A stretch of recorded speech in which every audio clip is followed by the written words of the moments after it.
बिस्मिल्लाहिर्रहमानिर्रहीम। नाज़रीन अस्सलाम वालेकुम, मैं हूँ इमरान नसीम।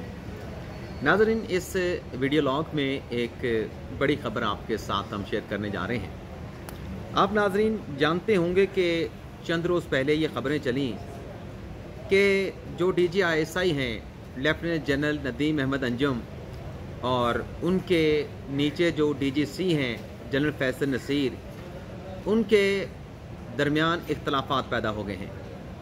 अब इसी खबर की रोशनी में आर्मी चीफ सैयद आसिम मुनीर ने DGISI से मुतल्लिक क्या बड़ा फ़ैसला किया है, इस अहम खबर की तफसीलात आप नाज़रीन के साथ हम शेयर करने जा रहे हैं। इसके अलावा कुछ दीगर खबरें भी अपने वीडियो लॉग में शामिल करेंगे, लेकिन इस बड़ी खबर से हम अपने प्रोग्राम का आगाज़ करेंगे। लेकिन आज इस सारे मामले की डिटेल आपके साथ शेयर करने से पहले कि ये जो दो बड़ी अहम शख्सियात DGISI और DGC फैसल नसीर के दरमियान जो इख्तलाफात के हवाले से ख़बरें चलीं, वो सोशल मीडिया पे चलीं, जिसमें ग़ालिबन एक जो वीलॉग किया वो आदिल राजा ने किया और दूसरा जो वीलॉग है वो असद तूर साहब ने किया। अब इनके जो वीलॉग्स की डिटेल हैं, कतई नज़र ये क्या कह रहे थे, लेकिन ये जो इख्तलाफात का मामला है दो मिलिट्री अफसरान के माबैन, इस पर आने से पहले आप नाज़रीन को एक कुछ डिटेल शेयर करना चाहूँगा कि चेन ऑफ कमांड क्या होती है। फ़ौज में चेन ऑफ कमांड किसको कहा जाता है? अमूमी तौर पे नाज़रीन, हमारा जो फ़ौज का इदारा है उसको डिसिप्लिन इदारा इसलिए कहा जाता है कि जो भी फ़ौज का बतौर इदारा फ़ैसला होता है उस फ़ैसले को माना जाता है, उस फ़ैसले पे इम्प्लीमेंट किया जाता है। यानी आर्मी चीफ अगर कोर कमांडर के इजलास में वहाँ पे अगर एक फ़ैसला हो जाता है, उस फैसले से फिर कोई कोर कमांडर या कोई जनरल, कोई मेजर जनरल या कोई लेफ्टिनेंट जनरल जो है इख्तलाफ नहीं कर सकता। अब जो इख्तलाफात वाली ख़बरें हैं उनकी डिटेल पे आने से पहले आप नाज़रीन को ये भी बता दें कि इस चेन ऑफ कमांड के तहत अगर एक आर्मी चीफ का फ़ैसला है या आर्मी चीफ के नीचे कोई कोर कमांडर ने अपनी सतह पे नीचे फ़ैसला किया है अपनी कोर में, उस कोर में अगर कोर कमांडर के फ़ैसले से कोई इख्तलाफ करता है तो उसका कॉन्सिक्वेंस ये होता है कि कोर कमांडर का हुक्म ना मानने पे वो जो ऑफिसर होता है वो फारिग हो जाता है, उसे घर भिजवा दिया जाता है। इसी तरीके से अगर आर्मी चीफ का कोई फ़ैसला है और आर्मी चीफ के फ़ैसले पे नीचे अगर किसी कोर कमांडर ने, किसी और मेजर जनरल ने या लेफ्टिनेंट जनरल ने अमल दरामद नहीं किया, तो उसका कॉन्सिक्वेंस भी यही है चेन ऑफ कमांड के मुताबिक कि वो अफसर घर जाएगा जो फ़ौज का बहसीत इदारा किया गया जो फ़ैसला उस पर इम्प्लीमेंट नहीं करेगा। और इसी नाज़रीन डिसिप्लिन की वजह से, इसी चेन ऑफ कमांड की वजह से हमारा फ़ौज का इदारा जो है वो डिसिप्लिन इदारा कहलाता है और ये फ़ौज का कल्चर है।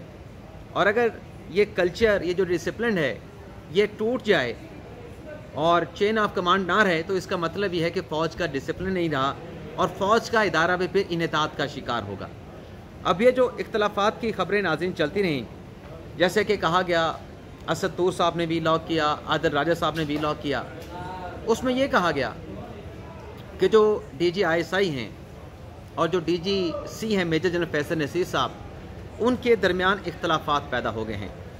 और इन इख्तलाफात की वजह से जो फैसल नसीर साहब हैं उन्होंने ये कहा है कि वो अगर उनकी बात नहीं मानी गई तो अपने ओहदे से मुस्तफ़ी हो जाएंगे। और फिर उसमें इमरान खान के साथ मुज़ाकरात की बात भी की गई कि इमरान खान के साथ DGISI नदीम अहमद अंजुम ये चाहते हैं कि इमरान खान के साथ भी मुज़ाकरात की विंडो को ओपन किया जाए। अब ये जो सारा मामला है नाज़रीन कि फैसल नसीर साहब ने मुस्तफ़ी होने का कह दिया और जो DGISI हैं वो इमरान खान के साथ मुज़ाकरात करने की जो विंडो है इसको उस ऑप्शन के ऊपर काम करने के लिए कह रहे हैं, उनका एक फ़ैसला है। अब इसमें नाज़रीन मेरे पास जो ख़बर है, जो मैंने मुख्तलिफ़ ज़राए से इंफॉर्मेशन हासिल की है कि ये तो एक चीज़ तय है, डिसिप्लिन तय हो चुका है जिससे कोई इनराफ़ नहीं कर सकता, जिसकी कोई नाफरमानी नहीं कर सकता। कि बल्कि उस खबर में ये भी कहा गया कि जो DGC हैं वो आसिम मुनीर शाह साहब को डायरेक्टली रिपोर्ट करते हैं और जो DGISI हैं वो वज़ीर आज़म के मातहत होते हैं, वो वज़ीर आज़म को जो है वो डायरेक्टली रिपोर्ट करते हैं। ये बात पार्शली दुरुस्त है। पार्शली इसलिए दुरुस्त है कि जो DGISI होते हैं वो वज़ीर आज़म को जवाबदेह होते हैं, वज़ीर आज़म के अंडर काम कर रहे होते हैं। लेकिन ये बात दुरुस्त नहीं कि जो DGC हैं वो डायरेक्टली आर्मी चीफ को रिपोर्ट कर रहे होते हैं। आईएसआई में जो भी डीजीआईएसआई के नीचे है वो डीजीआईएसआई के फैसलों को मानने का पाबंद है।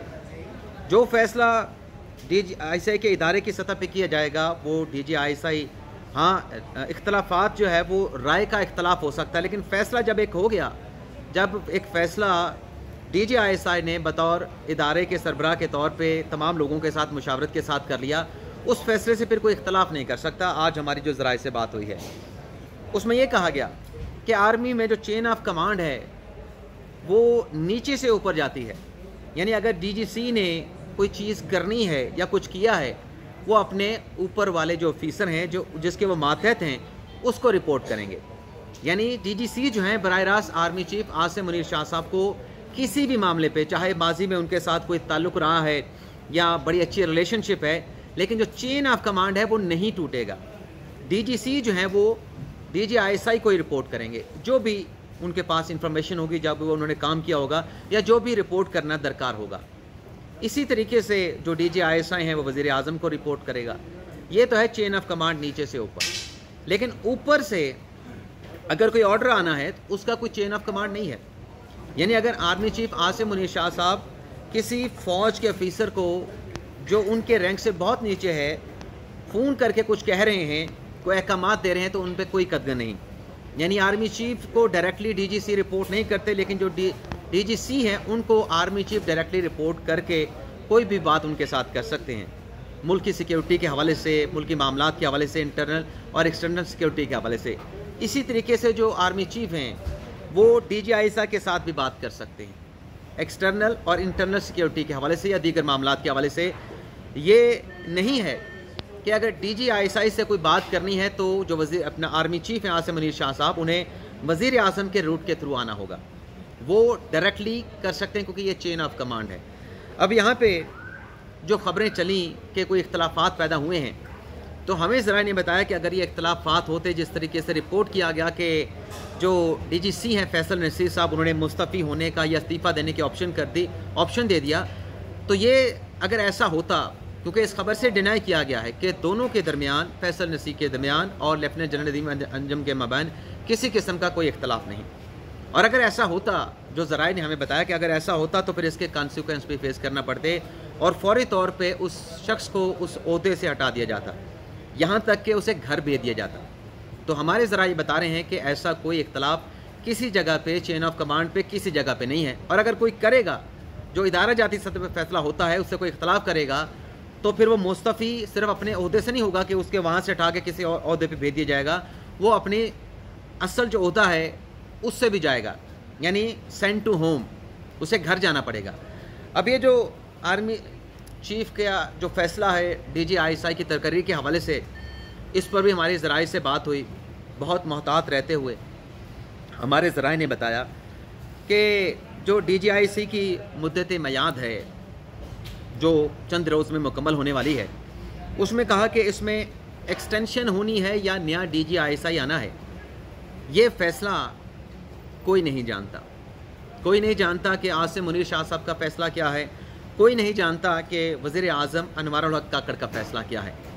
जो भी फ़ैसला है उनके जहन में है, उनके माइंड में है और किसी को फ़िलहाल डिस्क्लोज़ नहीं किया गया।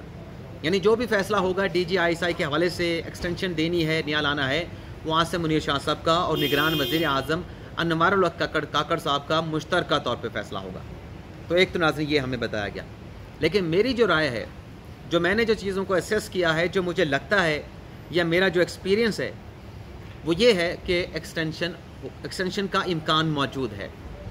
एक्सटेंशन दी जा सकती है मौजूदा जो डीजीआईएसआई हैं लेफ्टिनेंट जनरल नदीम अहमद अंजम साहब। लेकिन जैसा कि मैंने कहा कि हमारे ज़राए बता रहे हैं, तो मैंने अपनी राय बताई, लेकिन ज़राए बता रहे हैं कि जो भी फ़ैसला करना है वो वज़ीर आज़म, निगरान वज़ीर आज़म काकड़ साहब ने और आर्मी चीफ आसिम मुनीर शाह साहब ने करना है। तो ये जो ख़बरें मुख्तलिफ वीलॉग्स हुए, आदिल राजा साहब ने 2 दिन पहले वीलॉग किया, असद तो साहब ने 2 दिन के बाद वीलॉग किया। अगर तो वैसे आदिल राजा साहब के हवाले से बता दूं कि उनके पास कोई इन्फॉर्मेशन नहीं होती, वो हवाई दावे करते हैं। आदिल राजा साहब को इस वक्त ग्राउंड जो रियलिटीज़ हैं, ज़मीनी हक़ाइक़ हैं, उनको अंदाज़ा नहीं कि कौन सा शख्स किस जगह पे बैठा है। वो पुरानी चीज़ों को लेके चल रहे हैं। पुरानी जब वो खुद फौज में हुआ करते थे। और दूसरा ये है, जो असद तूर साहब हैं, मैं उनकी ख़बर के साथ इख्तलाफ नहीं कर रहा। अगर ऐसा है कि अगर असद भाई ने, असद तूर साहब ने उनको कॉपी किया आदिल राजा साहब को, तो फिर तो मैं ये बिल्कुल कह रहा हूँ कि ये उनकी इन्फॉर्मेशन गलत है। मैं उनको चैलेंज नहीं कर रहा, लेकिन मैं ये राय दे रहा हूँ कि गलत है। लेकिन उनके अगर अपने सोर्सेस उनके पास खबर है तो ठीक है, मैं उसको कंट्राडिक्ट नहीं करूँगा। लेकिन मेरी जो खबर है वो यही है जो मैंने डिटेल्स आपके साथ ज़राए के साथ कंफर्म करने के साथ, बाबसुख ज़राए के साथ बात करने के बाद आपके साथ शेयर की हैं। एक तो नाज़रीन खबर ये होगी, और ज़राए ने ये ज़रूर कहा है कि ये जो DGISI का मामला है, चंद रोज़ में इसका कोई ना कोई फ़ैसला मंजर आम पे मीडिया पे आ जाएगा। अब आ जाते हैं हमारे वीडियो लॉ की जो दीगर अहम खबरें हैं। एक तो नाज़रीन, ये मैं सुप्रीम कोर्ट ऑफ पाकिस्तान की ये जो आप देख सकते हैं कि मेन एंट्री गेट है, उसके सामने खड़ा हूँ। आज चीफ जस्टिस बंदियाल साहब का पहला ऑफिशियल अलविदाई इशाइया है, डिनर है, जो सुप्रीम कोर्ट बार देने जा रही है। इसके बाद फिर जो सुप्रीम कोर्ट की तरफ से बंदियाल साहब को इशाइया दिया जाएगा। अदील सरफराज हमारे सामने मौजूद हैं और सलूट मार रहे हैं सामने ठहर के, और अब हे भी कर रहे हैं। तो बंदियाल साहब के हवाले से खबर यह है कि उन्होंने अपनी सरकारी रिहाइश गाह छोड़ दी है, और 17 सितंबर को जब जवाद खाज अपने काजी फाइसर साहब अपने मनसब का हल्फ उठाने जाएंगे ऐवान सदर में, तो वो जो चीफ जस्टिस का घर है, जो सरकारी घर है, वहाँ से ऐवान सदर के लिए रवाना होंगे और उस घर में शिफ्ट हो जाएंगे। इसके अलावा नाज़रीन एक जो खबर चली कि कोई प्रोटोकॉल दे दिया गया है नामजद चीफ जस्टिस को, सिक्योरिटी बढ़ा दी गई है, सिक्योरिटी ऑफिसर मुकर्रर कर दिया गया है। इस हवाले से हम अभी काम कर रहे हैं, जैसे हमारे पास इस हवाले से कोई अपडेट्स होंगी वो भी आपके साथ शेयर करेंगे। लेकिन आज के इस इशाइये से पहले एक तो नोट आया मंदू खेल साहब का रेपुडेक के हवाले से, उस नोट की डिटेल हमने आपके साथ शेयर की। अब आपके साथ जैसे याह्या अफरीदी साहब का जो नोट है उसकी कुछ डिटेल भी आपके साथ हम शेयर कर लें। लेकिन इससे पहले नाज़रीन, जो कल निगरान काबीना में एक नए नाम का इजाफा हुआ, फवाद हसन फवाद साहब को निगरान वज़ीर मुकर्रर किया गया, और अभी उन्हें कोई कलमदान नहीं सौंपा गया। लेकिन आज इलेक्शन कमीशन ने ख़त लिखा है निगरान हुकूमत को, निगरान वज़ीर आज़म को, कि काबीना में अगर आपने किसी को अपॉइंट करना है, निगरान काबीना का किसी को रुकन बनाना है, तो वो ऐसे अफराद जिनकी किसी सियासी जमात के साथ सियासी वाबस्तगी है, उन्हें अपनी काबीना में शामिल करने से गुरेज किया जाए, इज्तनाब बरता जाए। अब देखते हैं कि इलेक्शन कमीशन ने लेटर लिख दिया है, इस पर फिर निगरान हुकूमत क्या फ़ैसला करती है। और अगर ऐसा कोई है, क्योंकि फवाद हसन फवाद साहब को पॉइंट आउट किया जा रहा है, तो क्या उन्हें काबीना में रखा जाएगा या काबीना से अलग कर दिया जाएगा। अब आ जाते हैं जो याह्या अफरीदी साहब ने नोट लिखा है। याह्या अफरीदी साहब कहते हैं कि जो ओपिनियन दी गई, जो सदारती रेफरेंस आया रेपुडेक के हवाले से, उन्होंने कहा कि मैं इस पर कोई राय नहीं दूंगा बतौर सुप्रीम कोर्ट जज। याह्या अफरीदी साहब कहते हैं कि पॉलिसी मामलात पर जो फैसला करना है वो उस फैसले का अख्तियार मुकन्नना और इंतज़ामिया का है, यानी एग्जेक्टिव का है। अफरीदी साहब कहते हैं कि पब्लिक पॉलिसी से मुतल्लिक जो सवाल पूछा गया वो सवाल कानूनी नहीं, यानी सदर साहब ने जो रेफरेंस भेजा गया, उस रेफरेंस में जो पब्लिक पॉलिसी से मुतल्लिक सवाल पूछा गया वो कोई कानूनी सवाल नहीं था, इसलिए मैं कोई राय नहीं दे रहा। अफरीदी साहब कहते हैं कि अदालत का काम पॉलिसी मैटर्स पर जवाब देना नहीं, अदालत सिर्फ जो मायदे इस तरह के होते हैं उसके ऊपर अपनी राय सिर्फ उसको रोकने के हवाले से दे सकती है, लेकिन उसके ऊपर कोई कानूनी सवाल के ऊपर जवाब नहीं दे सकती। पब्लिक पॉलिसी की बदलती हुई जो तारीफ़ है, इस तारीफ़ ने याह्या अफरीदी साहब ये कहते हैं कि अदालती जो अख्तियार है उसको सियासी कर दिया है। सियासी मामलात में मुदाखलत अदलिया के लिए गैर महफूज होती है, सियासी मामलात में मुदाखलत अदलिया के लिए गैर महफूज है। तो ये नाज़रीन हमारा वीडियो लॉग, और यहाँ पे अब हम इशाइये में जाएंगे। अंदर से अगर कोई ख़बर बनी तो इंशाल्लाह वो भी अगले व्लॉग में आपके साथ हम शेयर करेंगे। आपसे इजाज़त चाहते हैं, आपके बाद हम अदील सरफराज साहब को ज्वाइन करेंगे, उनकी हम बातें सुनेंगे जिसका ना सर होगा ना पैर होगा। बहरहाल आपसे इजाज़त चाहते हैं।